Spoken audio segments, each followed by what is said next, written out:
Hello, everyone. Welcome to another episode of Goodbye Bullshit, Hello Happiness, Young and Empowered Edition with Samir. Samir, thank you for being here again. Nice to see you. Thanks for having And me. yes, anytime. This is great. And he's our resident young expert. And today we wanted to discuss victim mentality and that idea of going through life um, sort of in one aspect blaming the outside world or circumstances for where you're at, and also part of that victim mentality is, oh, poor me, this happened to me. And a lot of times we even come out of that victim mentality. I think something has happened, we've been victimized by but by telling a story in a certain way, we keep ourselves in the place of the victim still and not in a place that we have overcome that and we're beyond it. Um, and Samir, what are your thoughts? What have you seen in the younger generation that's happening? Well, victim mentality, I like this subject a lot because not to be insensitive to anybody else's situation, because I understand everybody goes through what they go through, whether it's in silence or they vocalize it, but we tend to, let our problems consume us and like to blame the outside versus reclaiming our power and doing what it takes to come within and fixing our situations. And I think victim mentality is starting to be more prevalent now more than ever because as you could look around, you see there's problems after problems, and there people left and right on social media. They get canceled, and there a lot of people can go in groups and come up with you know things that are outside of yourself that could get you to think that you have no power over your situation, which in fact you do. And um, I really think it's imperative to start by realizing that you have the power to change your situation. Realizing that it begins and ends with you. So taking that introspective route, look at it from within versus from outside in, and take inventory of how you could take control over the situation. Um, I like what you said about reclaiming your power. And I Mm-hmm. think that's something in a place where you have had the role of victim. And I think everybody in a way can relate. I mean, I can relate for sure. Mm-hmm. Throughout my life, a lot of things happened. I definitely had that place that I was like, poor me, why is this all happening to me? Why is it Mm-hmm. always me? And there is a shift that takes place when you're not seeing that life is against you. Because when we get into that mode, we're like, no, life is against me. And we see this life as this big, huge thing. And like you said, I don't have any power. Look, the power, something outside of me has that power. Mm-hmm. And I think for me, for myself, and what shifted was that I started shifting to a place of where no, life is not against me. Everything is happening for a purpose. Right. And that let me, for even for a little bit, not to blame anyone, not to blame the circumstance, not to blame the situation, and not to blame the universe for, like, I'm always getting this crap sort of the way. Right. And shifting to, okay, what is it inside me? What can I do, like you said, from inside out? If Right. Let me just for a second forget that, and let's just say that I was the one that chose all of this, because I Right. think that was like one of the hardest steps, to say, what if I picked all of these things that happened to me? Mhm. Mhm. Because I was, anybody you ask that has gone through something, especially if somebody outside or some force outside put that situation in place in your head, then you're like always saying, like, what do you mean? What do you mean I chose this? I didn't Mhm. choose this. I didn't choose all these things happen to me. Right. And that's when we got to step back, sort of the internal, bigger than this reality awareness, that I am not just this physical form that came here to experience this. All those things that happened were part of my experience. And yes, I chose those for a reason in this lifetime. I might not know what that reason is right now, but let Mhm. me trust that that's the reason. So there was a lot of different factors that went into it. But you're right. I think it was one of the first things was for me to stop giving power to the outside world and bringing that power inside and saying, okay, let me start here and move back. But that was my experience. What was your experience? Did you have any experiences where you did say, poor me? Oh yeah, absolutely, absolutely. I've been there, and you know what really helped me was the reframing my situations and like Mm, reshaping them and using the power of words too. So like instead of yes. this is happening to me, but versus it's happening for me. So this is actually happening for me versus to me. So I was playing around with words and like and I was being an observer of the self talk I would have, because you know when you're in that victim state and you don't understand why all Mhm. things are going bad, and you think to yourself like, why me, like, oh, I must suck, oh, I'm not smart enough. I observed those thoughts and I reframed it and I changed it. So first off, I understood the power of words, because whatever you do say to yourself, you will believe on the subconscious level and on the conscious level. Mhm. So subconsciously, I would be aware. It wouldn't didn't happen right away, but I'd be aware of the negative things I was saying to myself, and then I'd change them. And then instead of, damn, I'm tired, I have to work out still, I'd say I get to work out. You know, my Mhm. body is functioning at a level where I'm given the grace to go work out. Or, you know, my room is dirty, I have to clean it. And I would be like, well, I have my own space to call my own, so that's a privilege. I would just reframe little things that would kind of, you know, it's easy to point the finger and be like, oh, Mhm. why do I have to do this? Why is this all happening to me? And almost, I'd like to call it like subconscious reprogramming. I reprogram myself to, instead of be like, woe is me, you know, life is misery. I just, small things that I noticed myself stooping back into that negative self talk, I just reshaped it until I believed it. And it helped me do that internal work. It's I the reframing is really an important point here. And again, everybody has to see how that reframing works for them. And another word, I think, what you were saying is finding places that you were grateful and seeing your blessings. Well, Mm-hmm. I have this room. I'm grateful for this room I have. I'm blessed to have this room. Now that I'm blessed to have this room and I'm grateful for this room, what do I want to appreciate in this space?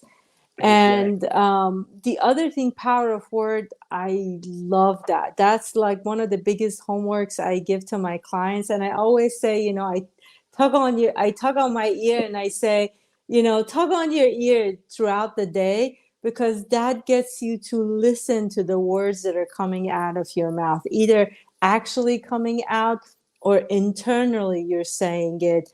Because at some point, when you start tuning in, you pick out the words that you're using, and all those words have energy. People don't realize how much Mm-hmm. those words have energy. And this is not about being positive or negative. is the energy that you have put into those words, the meaning you have put into those words. And then you get to identify which words do I want to use at this point to identify myself with. And Mm-hmm. mantras, I think, however you want to say it, call it mantras, prayers, they're a great tool. Affirmations. Affirmations, yeah, great Mm-hmm. tool for that reprogramming that you were talking about, because it's repetition. You keep saying Mm-hmm. it.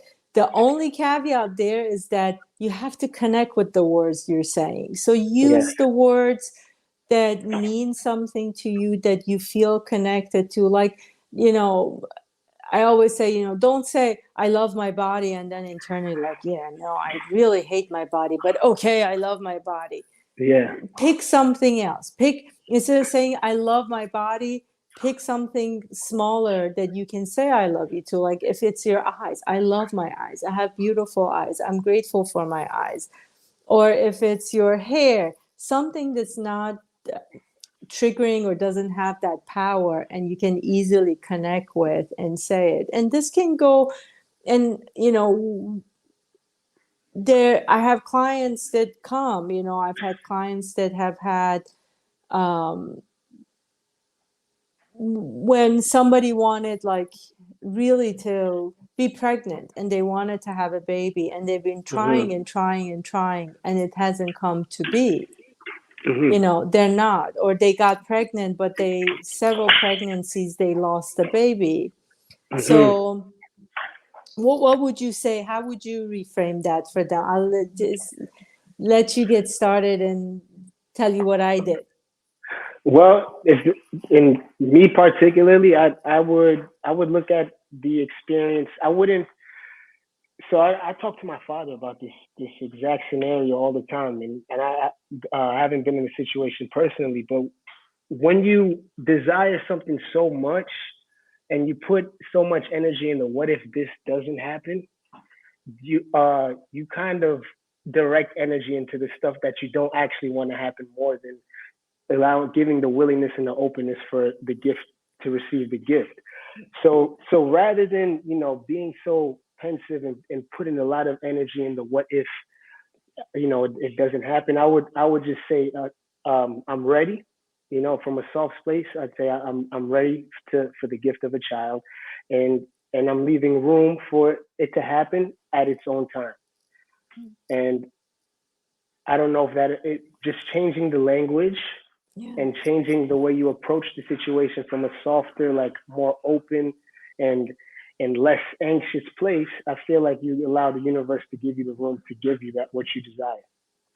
Exactly, because I think in those situations, again, like this example I was using with the pregnancy, I think, especially for women, that they are ready and they want to have a baby and they're, you know, in a time that they feel they have a certain amount of time that they got to get pregnant, and when they're not, that anxiety goes up and that victim mentality that you were talking about. Well, what have I done? Is this, Mm-hmm. I must have done something wrong, and they go back in time and start thinking about like, well, maybe if I hadn't done this, and it's Mm-hmm. like as if they're either their body is punishing them, or universe, God, whatever you think, they're being punished.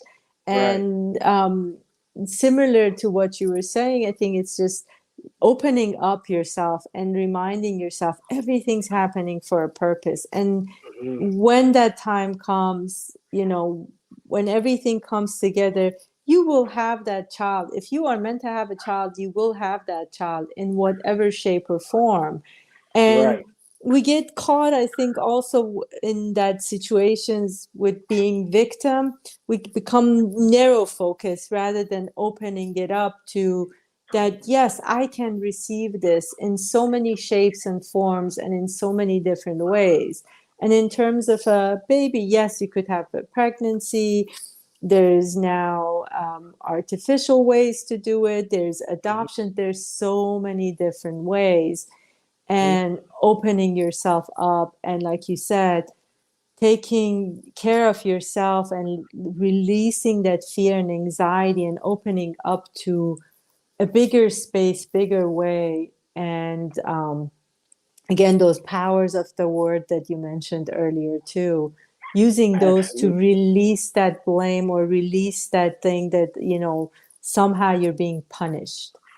Yes, yes. Ultimately, be kind to yourself too. Yeah. Like you were saying, oftentimes when things don't go our way, we go back in time and reevaluate every single choice that might have not aligned with what we want now. And the best thing to do is to go back in time and just you say it's okay. Just reassure yourself that it's okay, and always and be kind to whatever choice that had been, and you realize that you just released a big, part of tension that has kind of clouded your decision making in the present. Once you get to that acceptance and kindness, and also to go back into reframing your words and the power of words. Once you do that, you're the director of your story. You kind of have a little bit more say of what happens. So once you let the director of the story, and you're reclaiming your power, and you're in the position of like, okay, I'm calling the shots. This is not I'm not on autopilot. I'm calling the shots now. It becomes a little bit easier to navigate and make decisions, and be confident in whatever you do. I love that. Director of your story. Hmm. And I actually have an artwork for that one. And Nice. director of your story, director of your life. We Yes. get to be creating this life, creating what we want. And I think, again, that the power of words that we're using, don't be laser focused on getting, I have to get this, and we get so focused on it that we're saying it has to come to me this way, it Hmm. has to come to me in this time frame.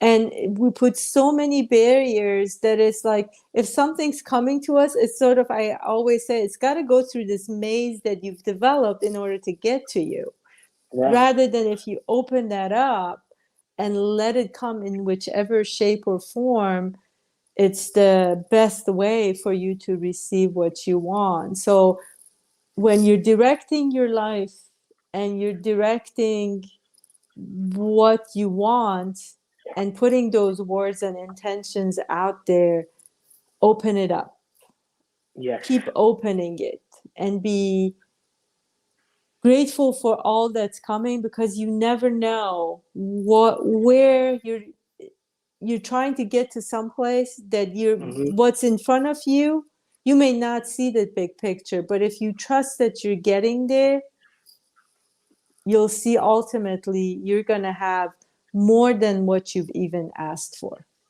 Absolutely. And I love what you said there. Trust where you're going, because it's not linear. Where like I've realized it's not linear. There's gonna be lots of caveats. There's gonna be a lot of detours.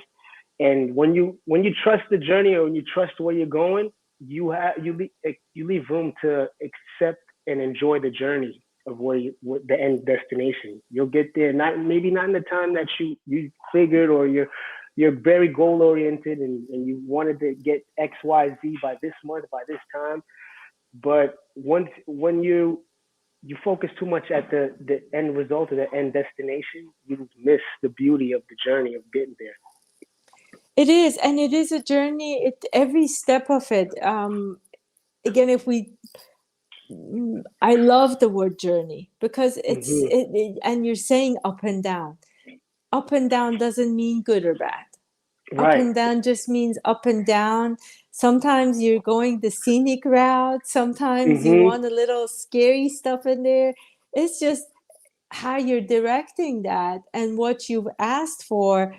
I've not to give too much detail, because again, it's not my story; it's my son's story. But several years ago, we had something. He made a choice, and something happened, and he was crying, he was upset, and saying that this happened because I made this choice. I said, no, when you made that choice, I asked you, and you said it feels right to do it. Mhm. So don't look at what's happening now as a result of you making bad choice, but that this also what's happening right now, it's part of that, and it's going to get you ultimately to where you want to go. So don't Right. be focused on what's happening right now. Still trust that you chose your heart, chose what felt good, and keep doing that, and we're going to get there. Yep. And Yep. it took a good amount of year of this up and down that you're talking about, and him, through that up and down and through everything that happened, he found his voice, Mhm. he found his power, Mhm. he spoke his truth, and also at the end he got exactly what he wanted, which There you if go. you had asked me like, I don't know, 5 years ago, if what he wanted would be possible, I would be like, yeah, it's going to take a big miracle to get pull that one off. But Right. it happened. Mhm. Mhm. And that's amazing. That's beautiful, and I'm glad it happened for him. And there's several, individual experiences that I've come to that realization. Never in a million years would I think that I would have joined the Navy, but I did. And within that journey, I was blessed with a lot of things. I met my girlfriend. I was able to experience DC. I'm in a position right now that I've dreamt of in the past, and it's like I like the uh, I like the outlook that some some people say that our souls have chose this life path for us before. Like Hmm. there's certain lessons that we needed to learn in this certain experience, and we chose before we were born who we were going to be and what challenges we're going to experience.